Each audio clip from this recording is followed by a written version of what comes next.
Welcome to Dateline Polk, with news about your county government. I'm your host, Josh Wilson, and today you'll learn about county commission actions from the May 16th board meeting. Polk County's voting system received the approval for a $2.4 million upgrade Tuesday. The board approved an agreement with Election System and Software LLC for new voting tabulation equipment, licensing, and maintenance services. The county's current equipment is 17 years old, the equipment and software is no longer supported by the vendor, and replacement parts are no longer available. With Tuesday's approval, the equipment should be tested, implemented, and ready for use in the 2018 election. The board approved a second amendment to its consultant agreement with the Kircher Group for a pavement management system. This helps the county manage and maintain its paving and resurfacing program.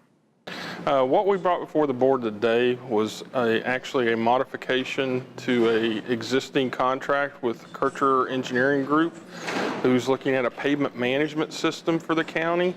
This is a computer system that would evaluate our pavement conditions and take that information and be able to provide us basically a digital printout of their recommendation based on several items that can be put into this software and give us a better way of determining what roads need to be done, when, and what techniques we can use to either preserve them or resurface the roads, and thus making the funding that we use for pavement management more effective.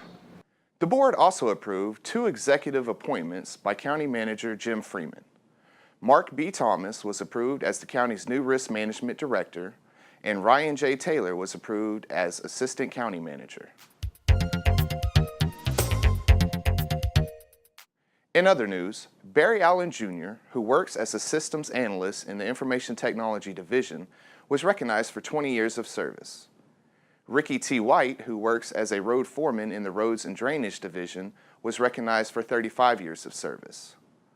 The family of Becky McCormick attended Tuesday's meeting to accept her service award for 20 years of service to the county. Sadly, Mrs. McCormick died unexpectedly last month. She served as a unit chief clerk of the Mulberry Unit Maintenance in the Roads and Drainage Division. Her husband, Frank, who works in fleet management, accepted her award. It was proclaimed May 20th through the 26th of 2017 as Safe Boating Week in Polk County. Gilbert Thomas, representing the U.S. Coast Guard Auxiliary Flotilla 77 of Polk County, accepted the proclamation. It was proclaimed May 2017 as Teen Pregnancy Prevention Awareness Month in Polk County. Markina Butts Fisher, who represented the Teen Pregnancy Prevention Alliance of the Healthy Start Coalition, accepted the proclamation. Today we proclaim May as National Teen Pregnancy Prevention Month. This is because we know that Polk County was once the highest for teen birth rates, and our goal as a Teen Pregnancy Prevention Alliance is to reduce the birth rates in Polk County. We do that every year by having our National Teen Summit. This year it will be at Polk State College in Winter Haven this Saturday from 8:30 to 2:30 p.m. The board approved a settlement agreement over an eminent domain lawsuit filed by the City of Lake Wells to acquire an easement for utility improvements. The county was joined in a lawsuit because of a demolition lien. The property owner and the city has agreed to a payment of $4,448.21 as full settlement of the property owner's claims arising from the city's acquisition of the parcel 1932. The proposed settlement requires that the entire settlement amount to be paid to Polk County, less the property taxes paid, for a total amount of $3,924.93. The board also approved a settlement agreement over an automobile accident involving a Polk County ambulance, which occurred on July 26, 2013. In the board's approval, the county will pay $35,000 to Sonia Cox.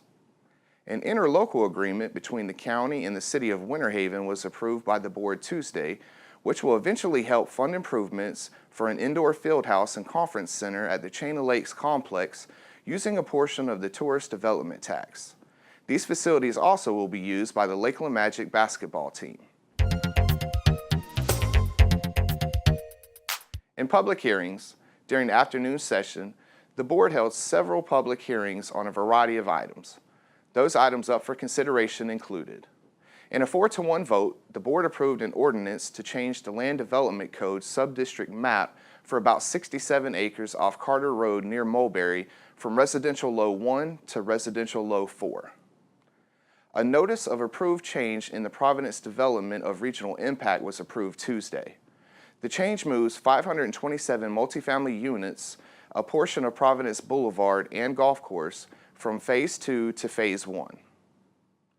The board approved a small-scale comprehensive plan map amendment to change the future land use designation on nearly an acre of land off Galloway Road in North Lakeland from residential low to office center in the transit supportive development area.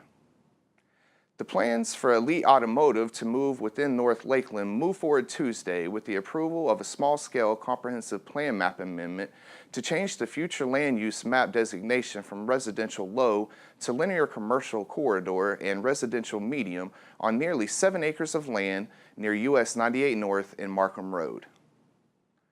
The board voted to transmit plans for a large-scale comprehensive plan amendment on property currently occupied by the USA Water Ski Foundation, which is hoping to sell its property to a Mastercraft dealership and move to a location on Lake Myrtle. The request is to change the future land use designation on nearly 9 acres from institutional to tourist commercial center in the State Road 559 selected area. The board also took no action in its first hearing of a Land Development Code text amendment to add boat sales only and performance standards in the State Road 559 selected area plan. In an item not on the agenda, the board voted unanimously not to hold a Polk County Day in 2018. The board typically uses this time to meet with legislators during the legislative sessions about county's priorities. Well, that wraps up this edition of Dateline Polk. To keep current with programs and progress in the county, visit us online at polk-county.net or follow us on Facebook and Twitter. We encourage you to join us at the next scheduled board meeting at 9 a.m. Tuesday, June 6th. I'm Josh Wilson. Thanks for watching.